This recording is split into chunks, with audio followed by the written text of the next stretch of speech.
Good afternoon. I'm doing this to, first and foremost, thank you all for coming out massively and showing that Lagos State is the birthplace and home of the obedient movement. And more than that, standing strong despite all the harassment, despite all the inconvenience, despite all the obstacles that were put in our way. People were out till 11 o'clock, standing to make sure that their votes counted, despite the broken promises of the INEC chairman. So I want to say again, we thank you, Lagosians. The Labour Party thanks you. We thank all the well-meaning Lagosians that came out to vote for His Excellency Peter Obi on Saturday. It is important to note that this was not a tribal victory. We won in places where the opposition party has never won in 2 decades. We won in Alimosho, we won in Ikeja, we won in Lagos mainland, despite all the cheating and manipulation of votes that we saw, from 50,000 votes that's missing in our vote counts in Alimosho to another 20,000 missing our vote counts in Ikeja. From our situation room, we see that we won over 900,000 votes, as opposed to the APC's 155,000 votes. And this was done because you all came out in mass and showed your strength. And this was done also without any monetary inducement. So we cannot continue, we cannot stop thanking the good people of Lagos. We made history in that election and we took Lagos State and restored it back to the people. It's important to note that we unequivocally reject the results, we reject the process by which these results were announced. The fact that there was no transmission of votes electronically completely brings into question the credibility of the entire election process. So we completely reject the results that came out of this because we know that Labour Party scored so much more votes than has been allotted to us. There are many issues that have been addressed recently since the victory of the great people of Lagos in the elections. We've seen rumors and allegations that the civil servants are going to lose their jobs massively with the new government. And I'm here to tell you that the Labour Party believes in dignity of labor. We will focus on giving you a living wage as opposed to a minimum wage. We'll focus on creating more opportunities for you to have access to credit, access to student loans to make your lives easier. We'll focus on giving you the skills to be able to create a world-class civil service. Because Alhaji Lateef Jakonde achieved in 4.5 years what this present government has not done in 20 years, and he did it with the civil service. So we believe in the civil service. There will be no such thing as redundancies. We will partner together and work to make sure that your lives are much better than the quality of life that you currently have now. The only people that have anything to fear are people that have been taking money from the Commonwealth of Lagos. Alpha Beta that has accrued so much money, over ₦1 trillion in present value.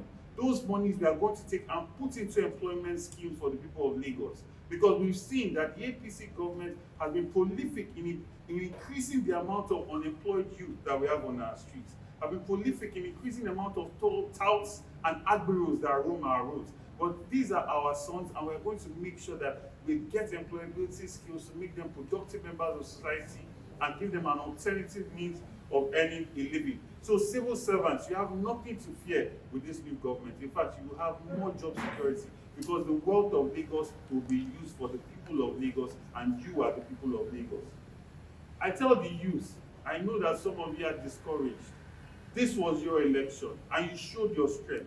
Do not be discouraged. His Excellency Peter Obi is going to retrieve his mandate. We have all our original polling unit results, and we are going to court. And it's not a controversial victory. It's one that is clean and clear. The people of Nigeria came out to vote massively. So keep your head up. We have another battle to face, and we need you to be in your highest spirits because we must complete this project of taking Lagos and taking Nigeria back and recovering it for the people of Nigeria.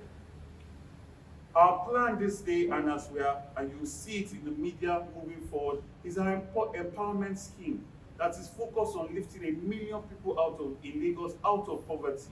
Our big aim with our government is to ensure that we tackle urban poverty. And by doing this, we are going to take the wealth that has accumulated to one man, his family, and his cronies, and put it into the hands of the everyday Lagosian.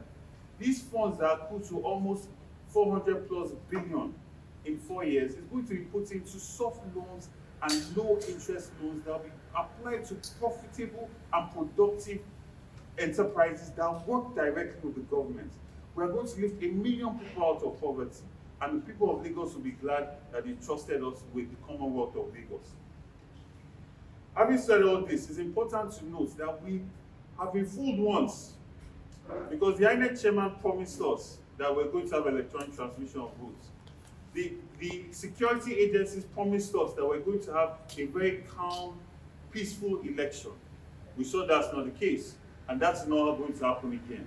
I assure you, Lagosians, come out in confidence, because we have made plans for your safety, robust plans for your safety, and you will start to see those plans manifest in the next coming days. So don't be deterred. We must complete this mission that we have started. Plans are on ground for your safety, and you'll be protected. I assure you of this. We have made independent arrangements, and you can be assured that you're going to be safe. Recently also, different characterizations have come out in relating to me, my lineage, which is very ironic in a state where the leader of it has so much controversy surrounding his origin. I have no such thing. I'm from the Rhodes-Vivour family of Lagos Island. My family is married and entrenched with the Adini Jones, the Brancos, and all prominent families in Lagos State. City Hall is built on my family land. These are not a number of young boys wasting their lives on the roads as area boys and touts. We know that they use them and weaponize them so that for these moments they can use them to suppress votes. But you know, with my government, that is going to change. We are going to make them productive members of society. We are going to give them a good quality life. And we are going to ensure that the people of Lagos benefit from it. You can learn more about my manifesto on our website, www.grvlagos.com, where I talk about how we're going to address our transport issues, our healthcare issues, our development and accommodation issues that bedevil this state, and to create a Lagos that works for all of you. My people, we saw what happened on Saturday. A government that attacks its own. We are still healing from the NSAS attack on people that they did not discriminate whether they were Igbo, Yoruba, or Hausa when the army fired at them. They did not discriminate. And on Saturday, they did the same thing again. All over Lagos, from Ojo to Lagos Island, in front of Oniru's Palace, in front of Elekoshi's Palace. Everybody, as long as you're proud to be associated with the Labour Party, they came at us. Is that the government that has any love or empathy for its people? It's time to put a government that cares about the people and puts the interests of the people first. And will do the work so that people can vote them in and not suppress their way or intimidate their way into office. That's enough. See, if you do the work, the people will vote you in. The people will like good governance. The people want good governance. So if you are not going to give good governance, then stay out of politics. Get out of the seat. If you have to intimidate and harass people to win an election, get out of the seat. It's time to serve the people. Come in and serve, and the people will return you. If you don't serve, then get out of the seat. And that is what the people of Lagos are saying. And they are going to say it again next Saturday.